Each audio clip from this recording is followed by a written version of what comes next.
Mesdames, Mesdemoiselles et Messieurs, bonjour. Nous nous retrouvons ce matin. Comme je vous l'ai dit, je ne dors pas pratiquement la nuit. Je ne dors pas. Ou bien 2 heures de sommeil, c'est vraiment beaucoup pour moi. Je voudrais vous saluer et je voudrais demander à Dieu partout où vous êtes de vous bénir. Mesdames, Mesdemoiselles et Messieurs, je vais parler du discours du chef de l'État Alassane Ouattara devant les ambassadeurs. Je vais vous dire pourquoi un tel discours et qu'est-ce que le président Alassane Ouattara, qu'est-ce qui cache le discours. Et je vais encore parler de M. Patrick Achi, acte 2. Vous savez, le froid est tellement immense, si je vous montre dehors, vous allez avoir pitié de nous. Mais c'est une habitude, on est habitué à ça. Mais ce qui me fait plaisir, quand je roule dans ce climat tendu à 120 à l'heure, alors que c'est 70 qui est recommandé, ça veut dire que je maîtrise le volant parfaitement. Ça me fait plaisir. Deuxième chose, vous savez, le RDR, ce parti diabolique et ingrat, avait demandé à Ladji Chérif, un homme sans vie, c'est-à-dire sans quintessence réelle, qui lui est venu traverser la vie, c'est-à-dire, il vit et nous on existe. On apporte quelque chose à l'humanité et lui, il vit. C'est-à-dire, quand tu vis là, c'est juste, tu as les qualités d'un animal, parce que l'homme c'est un animal mais pensant. Le chien est un animal, le chimpanzé est un animal, le bœuf est un animal, le serpent est un animal. Ils mangent aussi, ils ont des réflexes biologiques et sociologiques et physiologiques. C'est-à-dire le chien s'accouple, le chimpanzé s'accouple, l'homme s'accouple. Mais la différence c'est que nous réfléchissons. Donc, mesdames, mesdemoiselles et messieurs, ils ont dit à Ladji, en récompense de ma personne, d'insulter, non parce que moi on m'insulte, je m'en fous, mais insulter celle qui m'a donné la vie, ma mère. D'insulter copieusement ma mère. Il met une vidéo devant lui et il a insulté ma mère. Ils ont dit à Johnny Pacheco de m'insulter alors qu'il ne connaît pas ma vie. Les Ivoiriens qui sont au Canada me voient. Je ne suis pas un homme caché. Bref. Donc, ce matin, je vais parler du discours d'Alassane Ouattara. Je suis vraiment déçu. Je suis vraiment déçu parce que le président Alassane Ouattara, c'est un papa. Hein. Sinon, il y a des choses qui veulent sortir de ma bouche. Je dis non, on ne fait pas ça avec un vieux. On ne fait pas ça avec un vieux, mais lui-même, il ne veut pas qu'on lui apporte du respect. Mesdames, mesdemoiselles et messieurs, l'ambassadeur accrédité dans un pays, non, accrédité, là, c'est trop lourd. Si ma maman écoute, elle doit savoir ce que je dis. L'ambassadeur qu'on envoie dans un autre pays, la qualité de l'ambassadeur, nos pays africains, on envoie son neveu, on envoie son cousin, on envoie son frère. Mais les pays occidentaux, quand tu as la qualité d'ambassadeur, tu es le premier espion de ton pays d'origine vers un pays étranger. C'est pourquoi dans l'organisation d'une ambassade, il y a des attachés commerciaux pour espionner toutes les technologies commerciales, chimiques, biologiques du pays dans lequel ils sont, le pays hôte. Ils ont des attachés militaires pour entrer en contact, tracer leur réseau avec les ambassadeurs, comment on appelle, les militaires, les gendarmes, tous ceux qui sont dans le pays où ils sont allés pour informer leur pays. Donc le président Alassane Ouattara, quand il appelle les ambassadeurs, en fait c'est une manière pour lui de communiquer directement avec les présidents, les premiers ministres, tous ceux qui ont envoyé ces ambassadeurs en Côte d'Ivoire. C'est un message qu'il donne pour que ces ambassadeurs donnent en retour, ils donnent ces informations-là à leur pays d'origine ou leur royaume d'origine ou leur, je ne sais pas, contrée d'origine. Le discours du président Alassane Ouattara, ce sont des pleurs. Le président Alassane Ouattara est en train de pleurer. Mais ceux qui sont autour de lui ne comprennent pas parce qu'ils n'ont pas fait la politique. Ils sont des idiots comme Ladji Chérif. Ils sont des idiots comme Ladji Chérif. Le président Alassane Ouattara, ce qui m'a retenu, nous tous nous savons que le président Alassane Ouattara, tout le monde peut être malade, hein, donc on ne peut pas se réjouir de la maladie de quelqu'un. Le président Alassane Ouattara est malade. Et ça déchire le cœur. Il est devenu pâle. Même quand il parle, à peine tu reconnais sa voix d'antan. Il est malade. Même j'ai appris que pour même s'arrêter pendant plus d'1 heure, on est obligé de lui faire une injection, un truc comme le Valium ou autre, pour qu'il puisse tenir, un intraveineux, pour qu'il puisse tenir. Donc le président Alassane Ouattara, aujourd'hui, la situation difficile qu'il traverse, c'est maîtres occidentaux qui avaient vitrifié le président Laurent Gbagbo pour le mettre en place. Ils ne veulent plus de lui, parce que le président Alassane Ouattara, ces blancs-là, quand il est venu, ils ont procédé comment on appelle, à l'annulation de la dette et ils lui ont accordé le crédit de ce qu'on appelle le PPTE. Il a eu beaucoup d'argent, 3 fois plus que ses prédécesseurs. Mais malgré cela, il a surendetté le pays et les a mis dans des situations difficiles. Malgré cela, il fait du faux à la tête de l'État en passant des informations de commande d'armes. Il a détruit le pays qui était le pays phare de l'espace. UEMOA. Ils ne sont pas contents de lui. Et donc, ils ne veulent plus qu'il soit à la tête du pays. Mais le président Alassane Ouattara s'est dit, quand je vais quitter le pouvoir d'État, qu'est-ce qui va m'arriver? Qu'est-ce qui va arriver à ma femme? Qu'est-ce qui va arriver à ceux qui sont avec moi? N'oubliez pas que dans l'exercice du pouvoir d'État, les escadrons escadrons de la mort se sont multipliés au pays. Le viol, la rébellion, est-ce qu'ils ne vont pas me traîner devant la Cour pénale internationale ou les juridictions compétentes pour payer? Est-ce que si je laisse le pouvoir d'État, est-ce que la France, même où j'ai caché mon argent là, parce que dans les banques françaises, le président Alassane Ouattara a 1500 milliards. 1500 milliards, l'équivalent de 1500 milliards de francs CFA. Je suis ici, je suis au courant. Donc, il se retrouve dans une situation, mes médecins sont en France. Est-ce qu'ils ne vont pas me faire comme Blaise Compaoré, où je n'ai même plus de visa pour aller même me faire soigner en France et même voir mes médecins? Voilà le problème dans lequel se trouve Alassane Ouattara. Donc, il dit aux diplomates, je ne suis pas malade. Je peux continuer encore. Le mot qui ne sort pas, dites à vos présidents, dites à vos premiers ministres qu'ils ont envoyés, je demande pardon, je demande pardon, je demande pardon, s'il vous plaît, je demande pardon, je peux continuer encore. Mais les diplomates qui sont là, ils les regardent, eux, ils ont toutes les informations, ils ont accès à tous les dossiers médicaux, ils savent tout cela.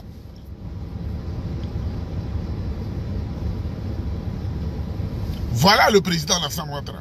Maintenant, il se retrouve dans une situation où on lui dit, il faut laisser le pouvoir d'État parce que tu as détruit la Côte d'Ivoire.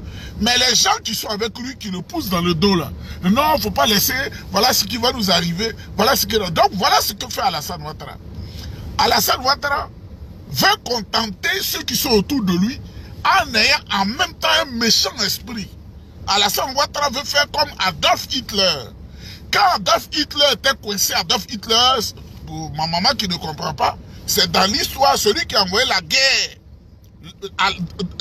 L'Allemand qui a envoyé la guerre mondiale, où sont allés mourir nos grands-parents, tous ses parents-là sont allés mourir là. C'est lui qu'on appelait Adolf Hitler. Alassane Ouattara se comporte exactement comme Adolf Hitler. Vous vous souvenez qu'ils ont envoyé un produit dangereux, explosif, au port d'Abidjan. C'est ce produit-là qui a éclaté dans le port de Beyrouth, au Liban, faisant 65 000 morts en une journée. C'est le même produit qu'ils ont envoyé. Donc, qu'est-ce qu'il dit? Il envoie ce produit. Si on m'empêche d'être là, je vais forcer pour m'imposer. Et si on doit mourir, je préfère mourir pour éviter la honte. Si tous les Ivoiriens doivent mourir avec moi, on va mourir, je dois éviter la honte. Parce que si je quitte le pouvoir, voilà ce qui va m'arriver. N'en déplaise à quoi que ce soit. Donc, les Ivoiriens, vous êtes avertis, le président Alassane Ouattara vous déclare la guerre. Il déclare la guerre aux Ivoiriens, il déclare la guerre à ses anciens parrains, il déclare la guerre à tout le monde, parce que sa Jézabel, Dominique lui a dit, il ne faut pas lâcher le pouvoir d'État. C'est pourquoi il plaide devant les ambassadeurs. Il est en train de pleurer, c'est les larmes, vous ne voyez pas. Et vous ne comprenez pas le discours diplomatique. C'est ces diplomates-là que lui, dans sa tête, peut plaider pour lui. Or, il est déjà grillé devant, derrière, comme Nyomi.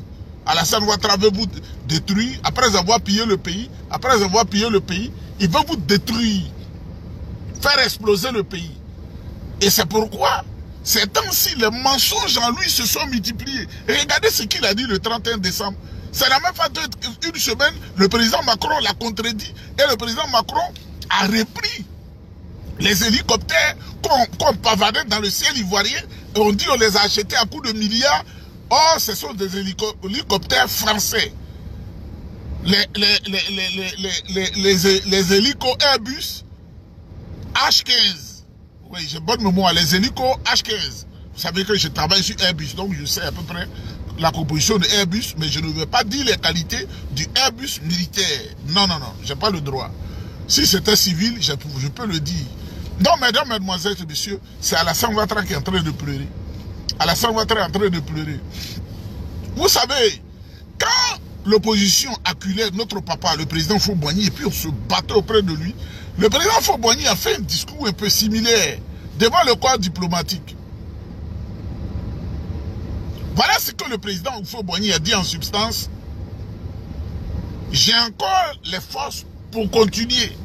J'ai encore les forces pour servir mon pays. Ce n'est pas aux Ivoiriens qui s'adressaient. À travers le corps diplomatique qui s'adressait aux grands pays là, qui ont la décision, qui ont l'influence. Alassane Ouattara est dans les cordes. Tel qu'on n'a jamais voulu être. C'est-à-dire il est dans les cordes, il ne sait plus quoi faire et il veut vous tuer.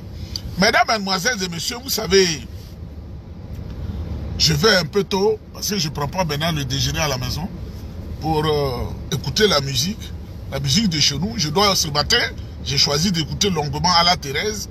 Je n'écoute pas et je ne mettrai jamais sur une vidéo de couper, décaler, plicata, c'est la danse des bandits, des voyous. Quand tu écoutes ce genre de choses, tu ne peux pas avoir un esprit comme moi. Ton esprit ne sera jamais développé. Mesdames, mesdemoiselles et messieurs, ça, c'est le discours d'Alassane Ouattara. Il est dans les codes. Il a gâté le pays. Il a fait le rattrapage ethnique. Il n'était pas obligé de le faire. Mais son cœur est tellement méchant et c'est entouré de la pieuvre. Ali Baba et les 40 voleurs. Donc, nous, on ne fait que dire ce qu'on voit. Alassane Ouattara, il s'est mis dans une situation et on ne peut plus rattraper ça. Imaginez, en 15 ans, il a tellement endetté la Côte d'Ivoire que pratiquement la dette extérieure, c'est 35 000 milliards de francs CFA. La dette intérieure, demandez à vos parents, vont vous le dire. Qui travaille au trésor, où il est un homme d'affaires en Côte d'Ivoire, c'est près de 12 000 milliards de francs CFA. Qu'est-ce qu'il a fait de cet argent? Il l'a mis sur les banques. Et ce qui est dangereux, quand tu mets cet argent-là, chez les Toubabs là, le jour où tu n'es plus là, cet argent reste. Et puis on prend, on partage. Il y a une manière de partager. Par exemple, je dis, bon, j'ai fait 2 semaines, je ne vais plus au travail, je prétexte que je suis malade, on te paye. Parce que tout le monde doit être salarié ici. Si tu es vraiment dans des situations normales, tu dois être salarié. Parce que ce froid-là, si tu n'es pas salarié, pour entretenir ton rythme de vie, c'est la mort. Là, depuis qu'on est arrêté, là, le carburant que prend la voiture, le chauffage, là, j'espère que vous entendez le bruit. C'est le bruit, c'est le chauffage, c'est le carburant que ça prend, ça coûte beaucoup d'argent. Mesdames, mesdemoiselles et messieurs, voilà ça en réalité, le président Alassane Ouattara est en train de brûler. Deuxièmement, je vais parler de Patrick Kachi. Patrick Kachi, c'est un roublard, acte 2. Vous savez, Patrick Kachi a occupé le ministère comment on appelle, des infrastructures économiques. C'est à cette période-là qu'il a découvert le Libanais Daklala, qui est aujourd'hui au centre, qui a le porté haut. C'est lui qui lui a dit de créer la société pour faire du faux, le porté haut. Ceux-là, ce groupe-là, que la France est en train de traquer aujourd'hui, parce que l'argent qu'ils ont mis en France là est dans les paradis fiscaux. Les Français, c'est les plans blancs qui ont créé leur banque à les Juifs. Ils ont vu tout ça, ils sont tellement énervés qu'ils ont dit de les traquer. Et quand Patrick Kachi est parti du ministère des infrastructures économiques, qui est aujourd'hui le ministère des équipements, Amédée Kouakou, le ministre Amédée Kouakou Kofi, qui menace le président Tidjane Thiam parce qu'il a peur, ils ont peur de l'après-pouvoir. Celui-là a hérité des relations de Patrick Kachi avec le monsieur de Porto Daklala. C'est Daklala qui prend l'argent, leur argent, et qui le place dans des paradis, dans des coins. Mais il s'agit de quoi? Patrick Kachi que vous voyez là, il parle parfaitement l'arabe. Patrick Kachi là, il parle parfaitement l'arabe. Vous savez, c'est un homme qui était dans l'aventure. Comme nous sommes dans l'aventure. Mais je voudrais vous préciser à toute fin utile que Patrick Kachi même, c'est l'homme du camouflage et du faux. On n'enseigne pas à l'université le MBA ici. Ni aux États-Unis, ni au Canada. Le MBA, c'est un diplôme professionnel. Il n'a jamais fait le PhD. Mais comme il est malin et il sait faire la communication, il va rendre visite aux étudiants. Il est dans la salle. Est-ce qu'on peut faire une photo? C'est ce qui s'est passé. Il fait une photo et il envoie à ses amis en Côte d'Ivoire. Au pire, même les gens, Patrick Kachi, admis à l'enseignement à l'université. Mais écoutez et réfléchissez. Admis à l'enseignement et 15 jours, il est à Abidjan, il ne revient plus. Tu enseignes quoi alors? On t'a admis à l'enseignement. Les gens, je ne sais pas comment l'homme noir est réglé, mais les gens sont dans la passion, dans l'émotion, ils ne réfléchissent pas. Toi, tu vas faire photo, tu dis tu as commencé les cours, l'université, tu as admis là. Tu signes un document qui dit, moi je suis dans votre université pour 5 ans, pour 10 ans, un document quinquennal ou un document, comment on appelle, de 10 ans. Vous comprenez? Il fait la photo, on amène la photo en Côte d'Ivoire et une semaine après, Patrick Kachi à Abidjan. Où est l'enseignement là? On n'enseigne pas avec un billet. Un billet qu'on a fait là, je ne peux pas enseigner à l'université ici. Ce n'est pas possible. C'est un diplôme professionnel. Un diplôme où on t'apprend à travailler qui est différent du système français. C'est un diplôme technique où on t'apprend à travailler. Par exemple, moi j'ai fait un billet en opération de gestion et un autre MBA en gestion de projet et de la créativité. C'est-à-dire, avec une équipe, je dois savoir le besoin des populations, créer un projet et amener les gens à le gérer jusqu'à ce qu'il soit réalisé. Ça ne veut pas dire que tu es l'ingénieur qui construit le pont, mais tu dois penser savoir que entre Kounti Kesso et Oussoudeni, il faut un pont ici. Parce que les gens contournent, ils font 120 km. Or, s'il y a le pont, ils feront 20 km. Donc, tu conçois. Tu es celui qui pense le projet. Et on le crée avec des ingénieurs, des équipes d'ingénieurs. Mais ce n'est pas dit c'est toi qui fais l'électricité. Ce n'est pas dit c'est toi qui mouille le chose. Tu es le penseur. Et celui qui apporte l'idée. Donc, un MBA, ici et aux États-Unis, n'est pas un diplôme d'enseignement universitaire. Patrick Kachi, lui, je dis, c'est un menteur, un faussaire. Heureusement, vous savez, quand tu ne vis pas dans le monde de ici, là, on peut te tromper. Hein?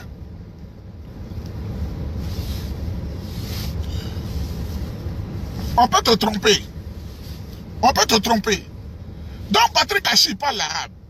Et tous ceux qui sont au gouvernement savent aujourd'hui, Patrick Kachi, comme il est le maître du camouflage, tout l'argent volé en Côte d'Ivoire, sous le président Gbagbo, c'est lui les refondateurs, c'est pas eux tous, les refondateurs ont utilisé pour placer beaucoup d'argent dans le monde arabe.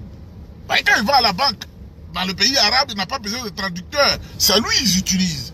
C'est pourquoi chacun veut l'avoir avec soi. Quand Alassane Ouattara est venu, c'est lui qu'ils ont utilisé pour placer leur argent partout. C'est pourquoi vous avez entendu le dossier Pandora Papers. Quand on dit Papers là, c'est beaucoup de papiers, c'est beaucoup de comptes. Pandora, dont ils ont mis le nom Papers, ils n'ont pas dit Pandora Papers. Pandora Papers, beaucoup de comptes. Et lui, il dit, il prend un exemple, toi tel ministre, je vais créer un compte fictif pour toi, ici un compte à corde pour toi. Et c'est lui qui se déplace. Quand ils étaient dans la République barbadienne, où il connaît partout. Il allait voir madame la présidente de là-bas et madame la première ministre. Une semaine après, un pays de ce pays-là est venu avec la marchandise dangereuse au port d'Abidjan. Donc, Patrick Kachi, voilà l'homme qu'il est. Très méchant. Je voudrais préciser que quand il est venu en Côte d'Ivoire, après ses études, il n'avait rien. Je n'ai pas dit le nom de la femme, qui est une femme très respectée en Côte d'Ivoire. Il s'est accroché à la femme, elle lui donnait à manger, lui donnait à manger, lui donnait à manger. Le jour, il s'est scotché à Fologo, et Fologo a pensé que c'était un bon type. Il a abandonné cette femme-là. Voilà un homme comme ça. Donc, mesdames, mesdemoiselles et messieurs, c'est ce fossé-là que Ouattara a rappelé. Parce qu'ils sont en fin de processus. Ils sont en fin de pouvoir. Donc, Patrick Kachi doit consolider les liens à l'extérieur, les comptes à l'extérieur, le vol qu'ils ont fait. Parce que Alassane Ouattara ne comprend pas. L'arabe et la plupart de ceux qui sont avec lui, qui prient mécaniquement l'islam, ils ne parlent pas l'arabe. Tous ceux que vous voyez, ils ne parlent pas l'arabe.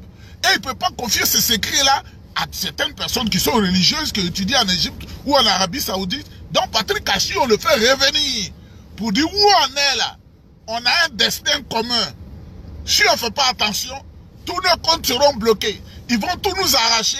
Patrick, viens au secours. Et puis tu vas faire des missions pour consolider nos acquis dans les banques. Ce qu'on a volé à l'État de Côte d'Ivoire, vous savez très bien que je ne mens pas. La première des choses, ils ont commencé, Daklala, avec pour le groupe Porteo, là, on a épinglé Amédée Kouakou. On l'a épinglé, c'est pas moi, c'est la France qui l'a épinglé. Eux tous, ils sont dans ce vol-là. Donc, mesdames, mesdemoiselles et messieurs, en conclusion, Alassane Ouattara, c'est des pleurs. Je suis encore en forme. C'est comme quelqu'un qui est alité depuis une semaine. Et puis le médecin dit non, tu ne peux pas sortir maintenant de l'hôpital, tu as encore une semaine. Donc non, je suis en forme, je peux aller faire même comme jouer comme Didier Drogba sur le terrain. C'est-à-dire c'est invraisemblable, c'est incroyable. Mesdames, mesdemoiselles et messieurs, dites au RDR de continuer à insulter ma pauvre mère. Dites-leur de continuer à insulter ma pauvre mère. Je suis le détenteur de la parole. Et je sais beaucoup de dossiers. Je sais beaucoup de dossiers. En Occident, partout, les réseaux que je me suis construit. Vous avez vu un premier ministre avec moi sur la photo, non? Un premier ministre avec moi. Ce n'est pas le premier ministre plaisantin africain. Là. Vous avez vu? En même forme. Que Dieu vous bénisse. Je vais aller manger parce que je n'ai pas encore sécurisé le ventre. Moi, que je ne sécurise pas le ventre, là, c'est pas bon. On est ensemble.